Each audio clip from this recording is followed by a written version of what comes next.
Welcome to Brave Healer Productions. We are waking the world up to what's possible for healing, one brave word at a time.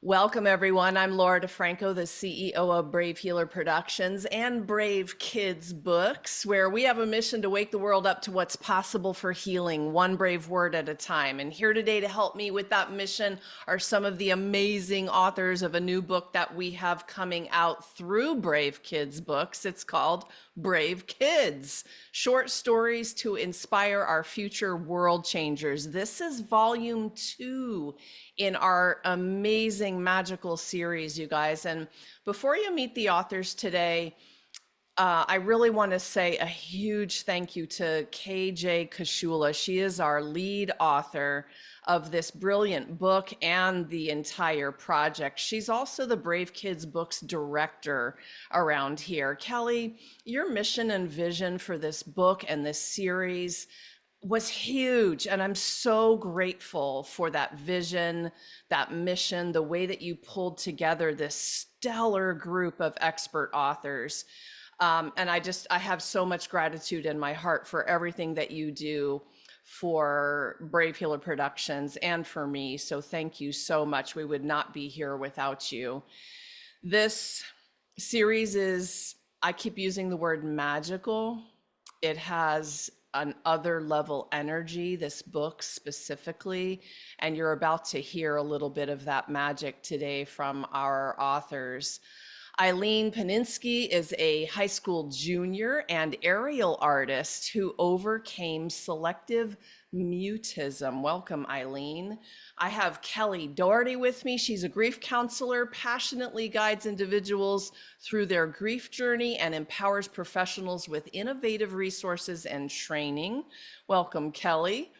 MJ Luna is the owner of Sunstar Healing and Myofascial Release, where she guides and assists individuals on their healing journey, releasing emotional and physical pain and trauma from their bodies and transforming their mental constructs through conscious awareness to become the best version of themselves. Welcome, MJ. And Cedric Noafor, driven by a passion for agriculture and its people, co-founded Roots Africa, serves as its executive director and champions youth engagement in agriculture for Africa's socio-economic future. Welcome, Cedric. And Cedric, you're actually going to start this party off today. So tell me about your amazing chapter. Okay, so thank you so much, Laura. It's an incredible opportunity to partner with these incredible authors. I've read a lot of the chapters, and it's so exciting to see all the stories that are coming out of this.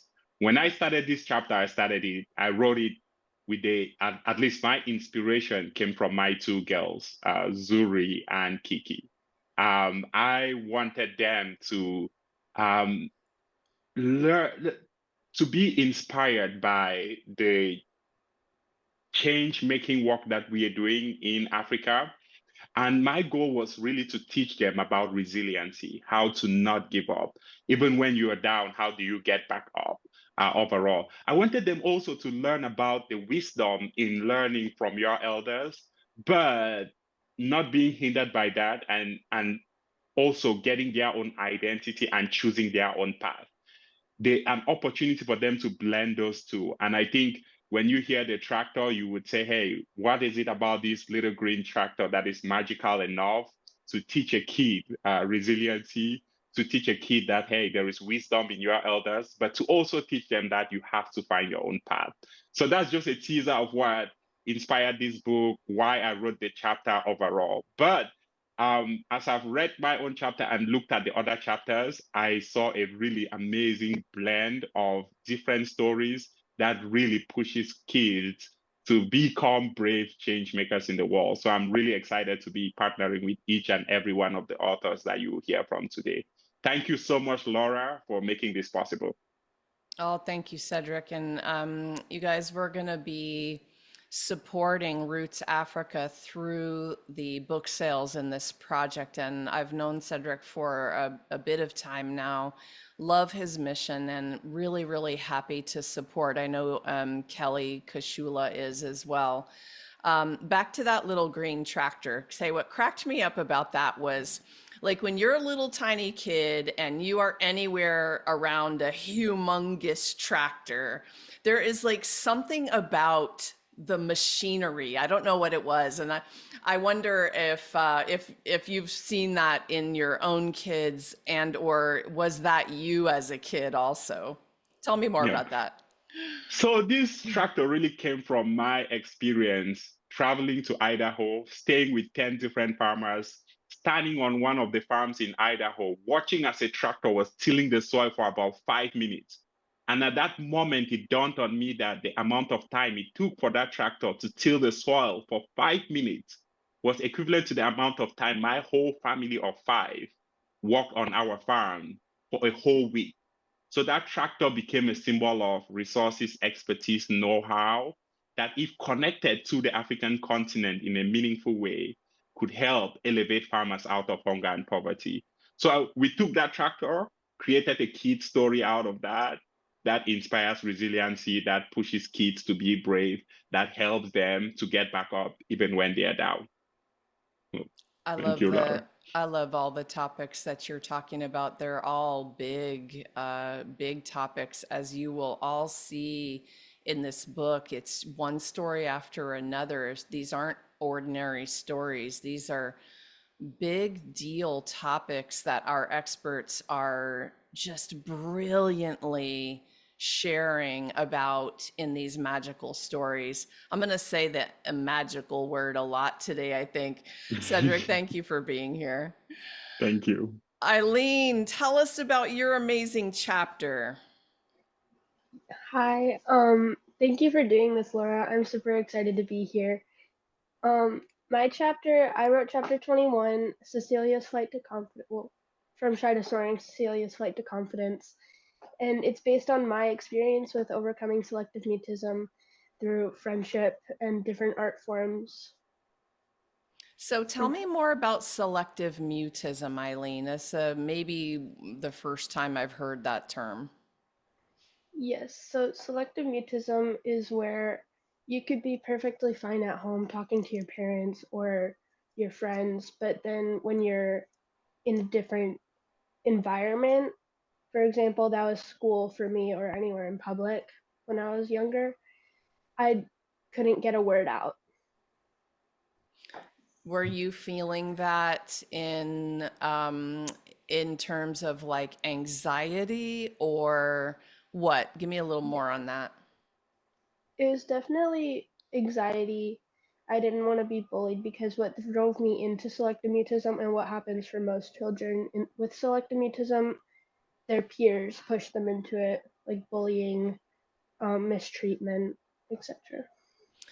Thank you for explaining that. When did you start writing? Um, I haven't been writing for very long. I just started getting into it over the summer, this past summer.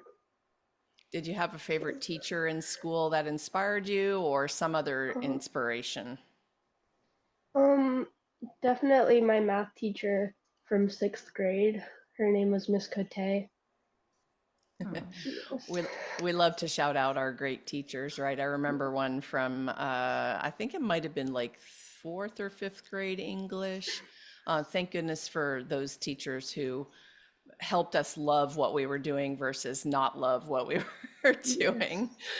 Eileen, you're one of our youngest authors, and I'm so excited to have you in this project and um, include your important voice, your unique story, and just the way that you shared it. For you, what's the most important thing you want people to understand about that topic? Definitely that they're not alone, and no child should feel like they're in a silent cocoon in a box. That's kind of how selective mutism feels, like you can't interact with those around you, and definitely that friendship. and art can help you express that. Are you feeling better these days in terms of all that? Do you feel like you've broken out of it at this point? Yes, definitely. Nice. You're going to have so many wonderful things to help others with. Eileen, thank you for being here. Thank you. Kelly, tell us about your amazing chapter. Thank you, Laura. And I just want to give a shout out to Eileen because she is my goddaughter and niece. And so I'm so excited to be doing this with her and to watch what she's overcome over the years. And I'm just so proud of her. So I just want to give her a little shout out. But my chapter is chapter 10, Dusty the Spunky Classroom Bunny, Navigating Grief Together One Hop at a Time. And many years ago, I was still in college. I had a friend, and she was a first grade teacher, and she had a classroom bunny rabbit that died. And she called her principal and said, you know, what should I do? And the principal said, just go out and get another bunny so the kids don't know. And she knew, like, oh, I don't think that's right. So she called me because she knew that this is what I wanted to do with my life and was like, what should I do? I was like, this is a perfect teaching lesson, right? This is a perfect opportunity to be able to talk about grief and loss with your class. And so this is something that I've always wanted to write a story about. And so here I am. I'm so excited to be able to do this. All of the characters in my story are actually all of my nieces and nephews' names. And Dusty was actually a bunny rabbit I had growing up. So he was an awesome bunny. He was not like a regular bunny. He hopped around the house and was litter box trained. And so it's kind of being able to bring all of these little things together for my story. But I think it's important to be able to talk about grief and loss with children.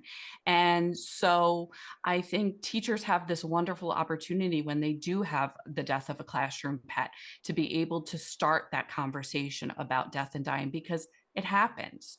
And I really hope that, you know, teachers will be able to use this in their classroom with children to help them really understand grief and loss.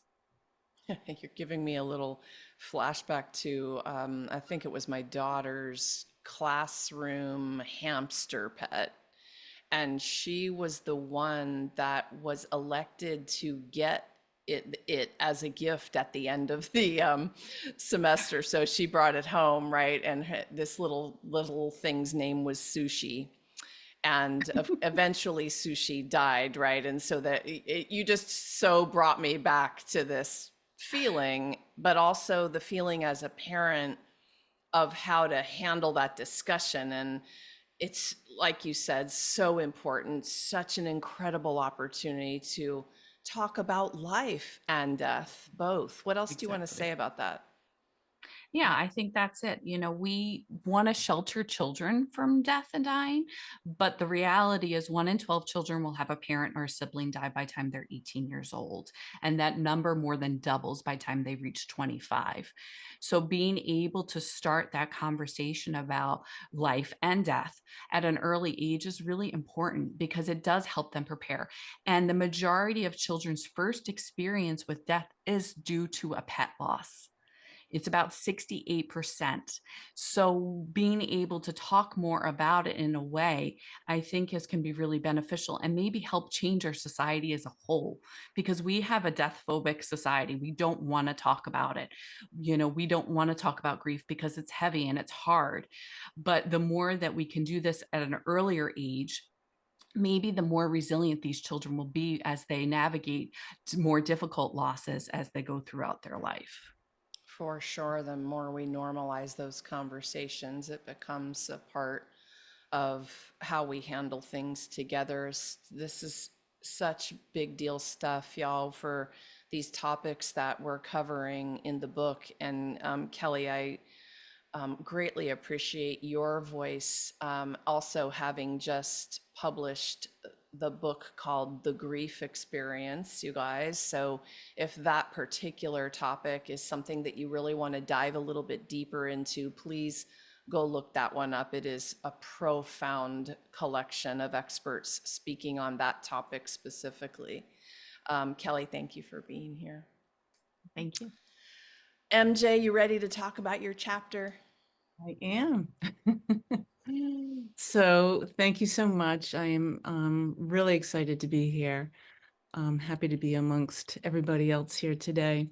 So the name of my chapter is The Wisdom of Nature, Messages from Mia, and it's chapter 18 in the book. And I would say the inspiration for this book, first and foremost, I just have a deep passion for educating our youth, and I have a deep love of nature myself. So the story is about how Mia is a young girl in school and she's having some difficulties and some different feelings. And it's not until she goes on an adventurous hike with her grandmother that she changes her perspective and returns to school, and she's feeling much better about things. So it's really all about how the universe really speaks to us and supports and guides us throughout our lives. And that comes in many different ways, through signs and messages. And one of the ways is nature and animals in particular. So, Mia learns this from her grandmother. There's also, some sprinkling of some other things in here, and how emotions are very important in order to heal ourselves and work through those emotions, some challenging experiences. We really need to feel them, that saying, feeling is healing. So it's important for kids to honor their feelings and allow themselves to feel and process and assimilate those so they can move through the challenging experience a little bit easier. Also, there's a piece here about how it's important for children to really embrace their uniqueness and really embody their true authenticity and not be afraid to show that to the world, be proud of that. And then there's some other little smatterings. It's important to show gratitude for the little things, as well as there's some kind of methods and tools to help people in general on how they can create their own reality and manifest what they want into their lives. And as Cedric mentioned too, I think it's important that we develop that relationship with our elders because they hold a lot of wisdom. And so Mia in the story has a great relationship with her grandmother and learns a lot from her. MJ, your story took me back to walks with my mom in nature and really just had me thinking about that time of my life and that generation who was brought up outside versus the now generation who maybe hasn't been so much, who's been kind of brought up behind screens, and how important it is to get kids back out in the dirt, in the Sure. trees, in the everything, the eucalyptus trees where I grew up in California, right? I can smell that. And so I was just delighted reading through your chapter and all the different things that they were discovering together, and the messages and everything was such a wonderful chapter. Anything else you want to say about that nature connection in terms of how that was for you? Well, this is probably something we may talk about a little bit, but that's one of my ways of really just grounding myself and just becoming still and just, like you had mentioned, just opening up all those senses, the sights, the smells, and the touch, and so forth. It can really just bring you back to yourself. So that's one of my tools, actually, that I use to help ground myself.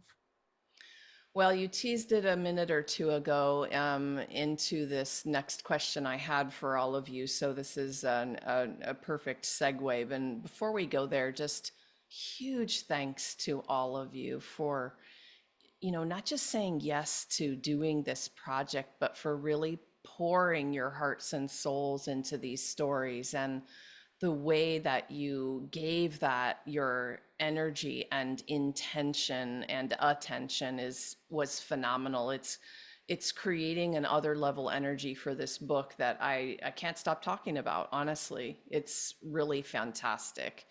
So thank you to all of you for doing that.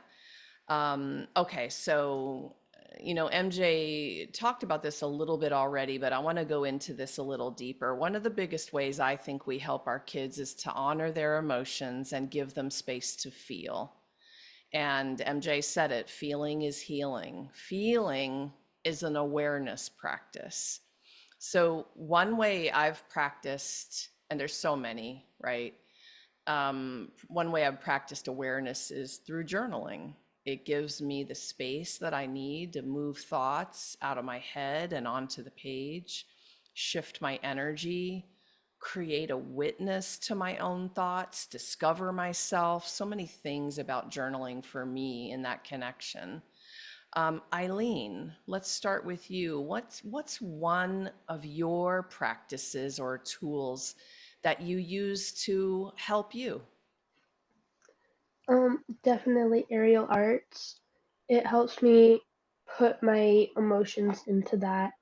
And when I'm stressed, I like to go and practice it so that I Oh my don't. gosh, I gotta hear all about this. Is this the one where the ribbons hang down from the ceiling? Tell us more about what this is. Um, so I do silks and lyra. Lyra is the hoop that hangs from the ceiling. Um, I first saw it during COVID on America's Got Talent. I was watching Sophie Dawsey and I was like, wow. So then I just started teaching myself contortion, and later on, I discovered a studio in my area. So yeah, How long did it take you to get the hang of it? 3 years I've been doing it for that long, and I'm just now starting to up, up levels and stuff. Uh-huh. Does this, I don't know if you call it, I think it's probably like a sport and an art all together, but are there competitions for this? Um, Not in my area, but there are a lot in Europe. So back to the, I think it's um, an art, a sport, a movement that brings you so into your body in the present moment that you really have no choice but to be here now, or else you're going to fall from the ceiling. Like, so like that's what it's meditative to me when people practice these kinds of sports. Is that kind of the idea for you? Is there anything else you want to tell everyone about what that feels like? Yeah, so it really keeps you in touch with your body, and you'll notice that through this, you'll gain strength, obviously, because you're hanging from the ceiling, but um, you can also become more flexible through your mind and your body. Mm-hmm. It's also very mental, like mind blocks. Nice. I love it. I love learning about that. That's one thing I've never tried. Kelly, what's one of your awareness practices that helps you in your day to day? Breath work. I do use a very active form of breath work, which can really help release some stuck energy that I may be holding on to, some big emotions that I experience. Every breathwork session that I do is a little different. Sometimes there's a lot of tears. Sometimes I've actually experienced my mom coming through to me as an after death communication. Sometimes it's just I feel excited and happy afterwards, or I'm really hungry. Every time I do it, I feel a little different. I love doing it in a group setting. We have an amazing breathwork teacher here local who will come and do some at our office here. And just to have that community and to feel that energy. And at one point, she has us laugh, and I love laughing. So to be able to, some breathwork sessions, we laugh for 10 minutes straight, and it just keeps going and going and going. And to feel that energy in that room and be connected with everybody is just so powerful. And it's, in my opinion, my favorite self-care technique that I do. And a very profound one. You're making me remember a laughter yoga class I once took where it was just phenomenal. I'm like, I think everybody needs that every day. Awesome. Absolutely. Thank you. There's so many tools, right? MJ, what's one of yours? Well, besides the forest bathing that I just mentioned, with that, a lot of times I do include meditation. I do have a spot in the woods that I go, and I sit on a stone wall, and I'm underneath a huge oak tree, and there's sun filtering through the woods, and I just close my eyes and get quiet and just really do bathe in the forest. and take in all those senses. I do want to mention a couple others too. I am a huge journaler as well. I have a closet full of journals. And I think it's so important, not only just journaling like our experiences, but what is the feeling that comes up when you experience those things? And again, brings us closer to ourselves and brings that awareness to ourselves. Um, and also, music has such a great impact, I think, on people, dancing and movement. But I will just share that the last few months I've been really ODing, if you want to call it, on Andrea Bocelli. So I love his music. It is just so inspirational to me and so expansive and worldly, and it just brings me right to that moment. I'm not thinking about anything else when I'm listening to him, and it's loud. It's great. Love it. I love it. Music, I would imagine everyone's going to nod for music. And I love your description of forest bathing. Beautiful. Thank you. All right, Cedric, what's one of yours? Okay, so in this sequence, run, yoga, and meditation. Mm. If I pull that off in the morning, I am guaranteed a great day, regardless of what happens. So those would be mine. I Yep. love you said running first, right? Yep. And just being in your body like that. Talk to me a little bit more about how that is for you in terms of how it sets up your day. Yep. So if I were to leave early in the morning at 6 a.m. and go for a run, I feel like I'm cutting through air. Most often, it feels like there is no obstacle that I cannot overtake or win over. And then, if I'm running at 6 a.m., it's cold outside and others are sleeping, and I'm doing all of this. What's a keyboard that I cannot come and sit on? Or what's a Zoom meeting that I cannot come and speak my mind? It just gives you this courage to kick off your day by taking care or eating the biggest frog that you could eat that morning.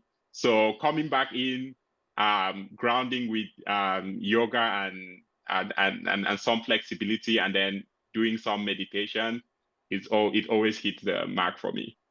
Yeah. Well, I love the way that Cedric explained the practices in terms of moving him into this empowering energy, right? And Yeah. so everything he's going into his day with, you're going in with that, which is phenomenal. I love it. I love listening to you all about all of these things.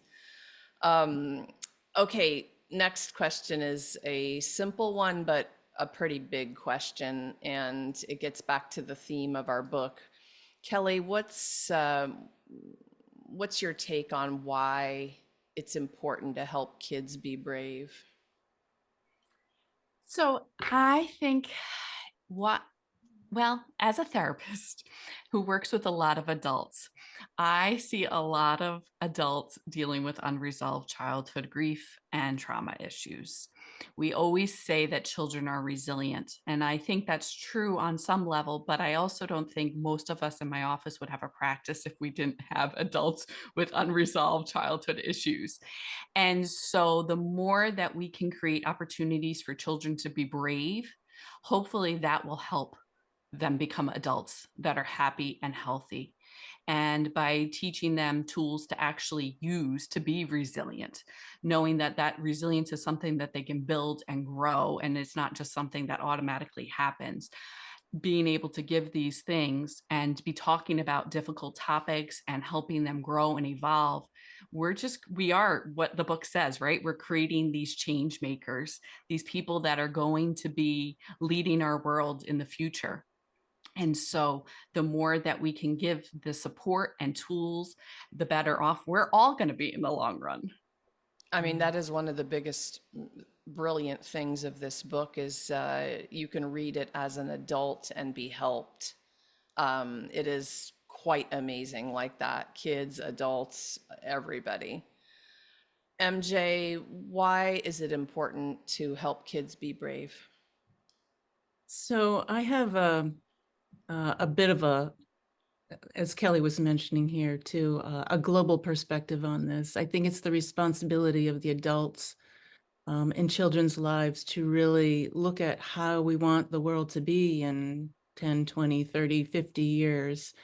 And so, how do we create that bravery in our children?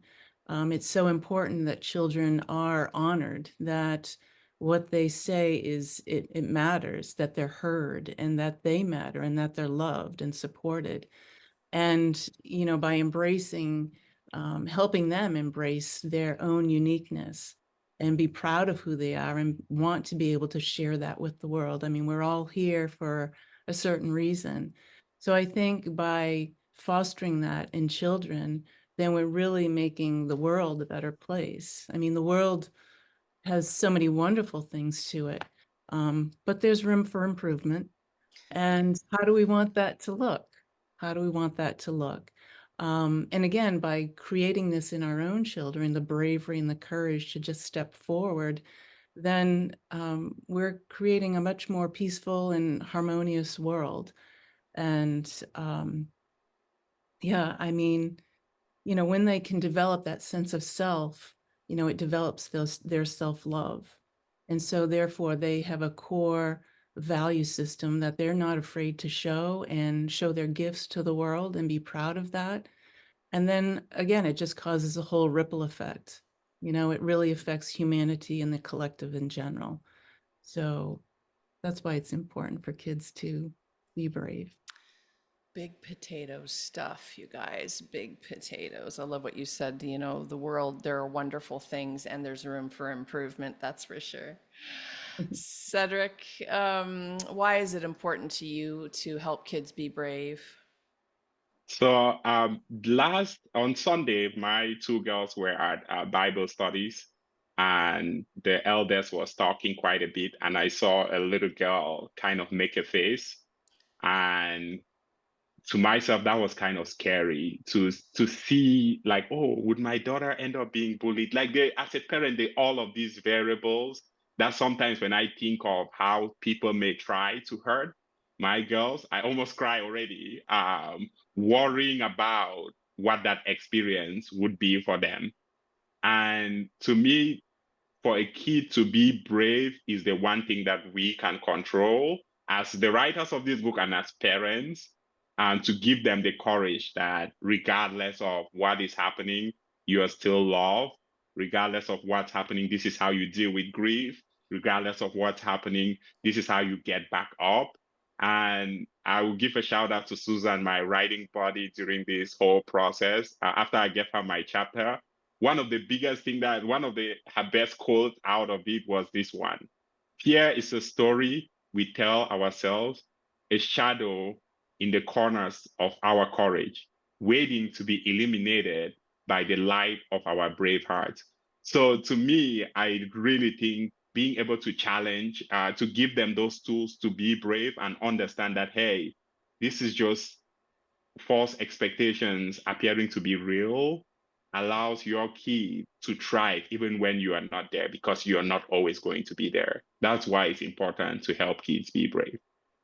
Mm, your quote gave me goosebumps. I love it. Thank you. Um, Such important work you're doing with these messages. Eileen, why do you think it's important to help our kids be brave?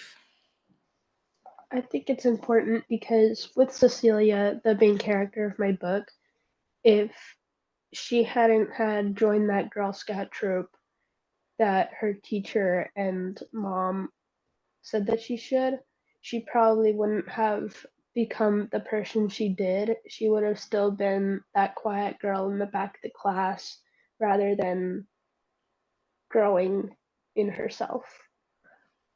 Yeah, that's a big statement for, I think, even for a young woman your age to say. It's pretty awesome to think about these things and have an awareness like that.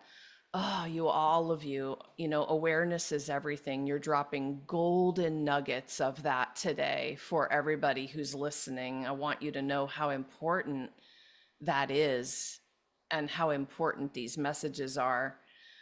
So I'm gonna wrap up with a question for all of you. I want you to think about, and actually, Eileen was doing it a little bit there in her answer for the last one. MJ, I'm gonna start with you first. So you had probably one of your main characters in your story.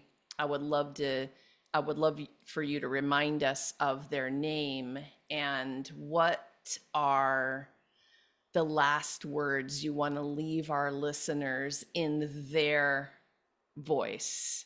So, who is it for you, MJ? Remind me of the character in your So story.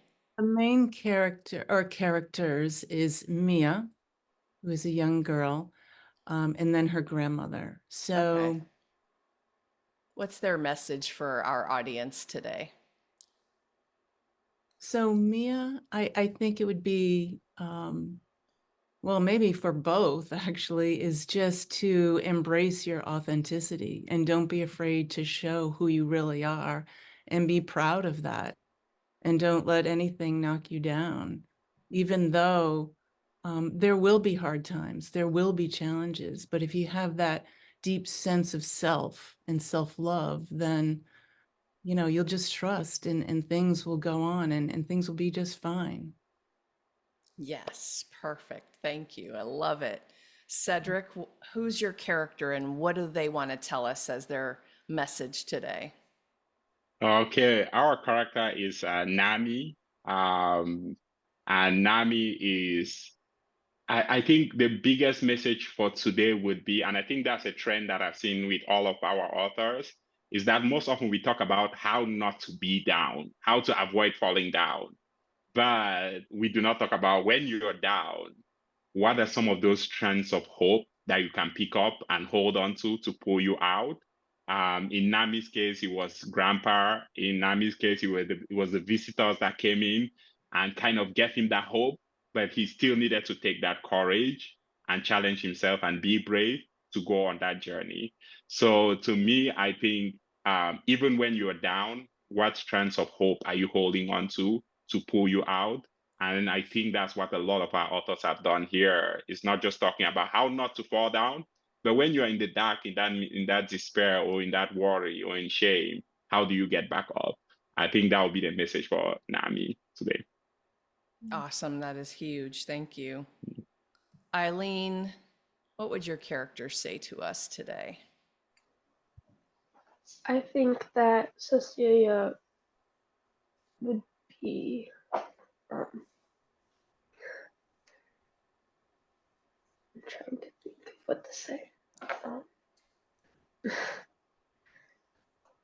so, as y'all know, Cecilia has selective mutism, but I think that she would be very proud of where she is and how far she's come. And if she wouldn't have pushed herself and gone out of her comfort zone, then she wouldn't have grown as a person. She wouldn't have performed at all. And then she never would have discovered what she was really meant to do. I love that, Eileen. Thank you. It's a powerful message. Kelly, you are going to wrap us up today. What would your character want to say to us? I'm going to just read a quote from it. They gathered around Dusty's cage. Miss Miller spoke softly. Dusty taught us many things. He taught us about joy, responsibility, and even about saying goodbye. But most importantly, he taught us that even though things change, the love and connection we share remains. And I think that's really what this story is about. Even though somebody may die, like a classroom pet or a loved one, that love still remains, right? Grief is love that we can't express anymore. And so it's about being able to teach people, children and adults, that grief is a normal, natural response to loss. And it's okay to feel sad and whatever emotion it may bring up, but also to find ways to stay connected to that person or to that pet. I love it. Beautiful, Kelly. Oh my goodness. Kelly, Cedric, MJ, Eileen, thank you so much for what you do in the world. And thank you all for being here today to share it with everyone. Thanks, guys. Thank you. Thank you. Thank you, Laura. Thank you. Thank So, you. something that you all really need to understand is this is so much more than a book. This is a generous community of expert authors who are there to carry on the conversation we started today. They're there for to reach out to get some support, maybe the next step on your journey. So drop down into the show notes. I have all of our authors hooked up with their websites and links, and you can go explore the awesomeness that they are up to in the world. I hope you will all do that. And I also hope that you'll all join us for the book launch party for Brave Kids Volume 2. It's going to be on March 8th at 12 noon Eastern. I have some information down below about how you can join us on Zoom to celebrate the launch of Brave Kids. And if you happen to be listening to this interview anytime around that March 8th date, well, that also means you can hop over to Amazon and grab your copy of this magical, amazing, phenomenal book. Lastly, today, everyone, remember your words change the world when you're brave enough to share them. So it is time to be brave. See you next time, everyone. Bye-bye.